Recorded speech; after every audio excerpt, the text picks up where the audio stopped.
वातावरण संजय जगतापांचं चांगलं आहे इथं. शिवतारेला वाढ थापाड आहे, त्याला आम्ही काय गावात उभं राहून देणार ना आता. आणि लाडक्या बहिणींना फसावतोय तो गावात. त्यांचे पत्रकार सोडले त्यांनी पैसे देऊन, ते बोला ही सांगा तेच सांगा, बाकीच्यांच्या बाहेर घेतात आणि चुकीचं सांगतात वातावरण काय पण नाही का.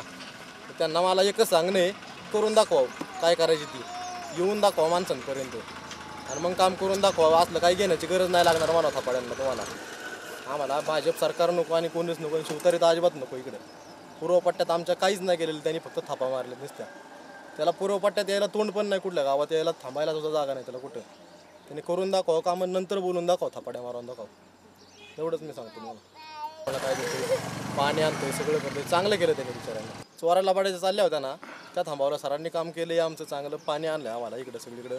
आमचं 100% पाणी झालेलं आहे आम्हाला सगळीकडं आणि त्याच्यामुळं आम्हाला रोजगार निर्मिती झाली. आमचं सगळं तरुण वर्ग शेतीकडे आता चांगला व्यवसायाकडे आणि चांगलं झालं आहे सगळ्यांचं. पुरंदरमध्ये संजय जगतापच पाहिजेत. प्रत्येक शेतकरी, प्रत्येक मुलगा असू द्या, प्रत्येक शेतकरी हा श्रीमंत आहे आमच्या गावातला, कोणीच गरीब नाही.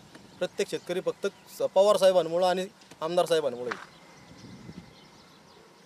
सरांचा स्वभाव म्हणजे असा आहे की गेलेल्या माणसाला कधीच तो विचारत नाही की तुम्ही कोणत्या पक्षाचा आहे, काही येईल त्याचं काम सगळ्यांचं 100%. सगळ्यांना बोलतात, सगळ्यांशी प्रेमाने वागतात, काय असेल ते प्रत्येकाची अडचण त्यांचं दूर करण्याचं काम असते. तर आम्ही ते आमच्या सरांच्या माध्यमातून जे झालेलं आहे ते आज सगळं सर्वत्र फुकट झालेलं आहे सगळं. फक्त एकच झालेलं आहे की सगळ्यांना मिळावं आणि गेल्या आज डीपी जळालं ते उद्या सकाळी आम्हाला डीपी येते यानंतर. एवढं आमच्याकडे झालेलं आहे. आमच्या भागात सगळ्या भागातनी सगळीकडे 100% पाणी आणि सगळीकडं म्हणजे ऊसाचं प्रमाण वाढलेलं आहे आमच्या इथं. आज जवळपास म्हणजे आमच्या गावातला एक सुद्धा तरुण आत्ता मोकळा नाही. त्याला असं म्हणजे कोणालाच टाईमच नाही कोणाला असं बघायसाठी की बाबा कोणाचं काय चाललंय, कोणाचं काय नाही. तरुणांसाठी पाहायला गेलं तर आज गायांचं उत्पादन वाढलेलं आहे, शेती वाढलेली, तरकारी व्यवसाय वाढलेला आहे आणि गाडी धंदा म्हटलं चालेल, ट्रॅक्टर चालतोय. तरुणांना आज कुठलाच तरुण आज घरी बसत नाही, कारण केवळ सरांमुळं. त्या 5 वर्षात जी झाली ना, ती गेल्या 5 वर्षात आमच्या गावातनी मोकार बसलेली कितीतरी असायची.